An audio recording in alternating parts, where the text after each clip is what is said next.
people are dead and another 2 injured after a shooting last night in New Orleans East. A mother shot and killed while her 2-month-old baby was inside the car. A 17-year-old was also killed. This is at least the 5th mother to be shot in the past 5 weeks.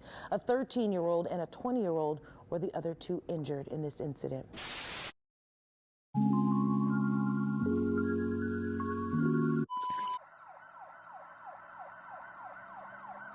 24-year-old New Orleans native Neisha Anderson was the second oldest of 4 and was always considered the boss amongst her siblings. She worked as an eyelash technician while also studying criminal justice at Delgado Community College.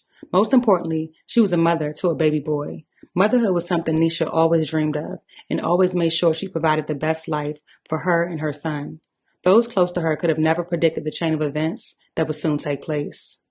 Around 9 p.m. on May 20th, New Orleans police responded to a shooting in the 600 block of Beechcraft Street in the Pine Village section of New Orleans East. Upon arrival, they would find several individuals, including an adult female and a male teen, just blocks away from each other, both suffering from gunshot wounds. The shooting happened on Beechcraft Street, part of New Orleans Councilman Eugene Green's district. Police say a 17-year-old boy was killed at the scene and that Anderson was found shot inside a car that came to a stop about a half-mile away in the 3900 block of Downman Road. The victims were identified as a 17-year-old teenage male who died at the scene and 24-year-old Neisha Anderson, who was found shot in a vehicle with an unharmed baby inside, covered in his mother's blood. Neisha's last words were, "Get my baby." She was transported to the University Medical Center, where she was sadly succumbed to a gunshot wound to the head. A 13-year-old and a 20-year-old were also injured and both showed up at a local hospital on their own and are in stable condition. Neisha's aunt, who blames herself for her senseless murder, said she asked Neisha to drive her husband to the barbershop, where he was unable to get a haircut. At that point, Neisha decided to take him back home, at which time the shooting had already begun. Neisha's son would be riding along in the back seat as all of the chaos occurred. Neisha's aunt, who was outside just before the gunfire erupted, recalls roughly 20 neighborhood kids playing outside when her son called and instructed her to get everyone inside. Minutes after gathering the children inside, she would count at least 100 rounds of gunshots, with 3 bullets piercing the wall of her home. One bullet struck a 14-year-old boy in the arm as he sat on top of a deep freezer inside of her living room. When she looked out the window, she saw a 17-year-old boy shot near her mailbox, later dying at the scene. Another bullet would strike Neisha in the head as she rode in the passenger seat of a car with her son and the baby's father as they fled the shooting. Police stated that 2 suspects were involved, one with a rifle who wore a green and blue hoodie and white tennis shoes, and a male with a handgun who wore a red hoodie and black jeans. New Orleans Councilman Eugene Green stated that the NOPD has protective measures for witnesses to share information without fear of retaliation. Neisha's aunt goes on to describe New Orleans as a war zone. Within her words, boys coming from across the river, shooting up all the boys out here, even going as far as bragging about Neisha's murder on Instagram. Meanwhile, Neisha's family, the latest in New Orleans, left picking up the pieces of another tragedy and hoping for justice. Neisha Anderson is at least the 5th mother to be killed in New Orleans in the past 5 weeks. According to her aunt, she always told her mother that she wanted to go out like a diamond. However, they never imagined it happening like this. Because she told her mama she wanted to go out like a diamond. The latest in a spree of violence against women in New Orleans. Relatives mourn the loss of Ronisha Anderson, killed Saturday night in a quadruple shooting that, according to police, also took the life of a 17-year-old boy and injured a 20-year-old man and a 13-year-old boy. I feel like it was my fault.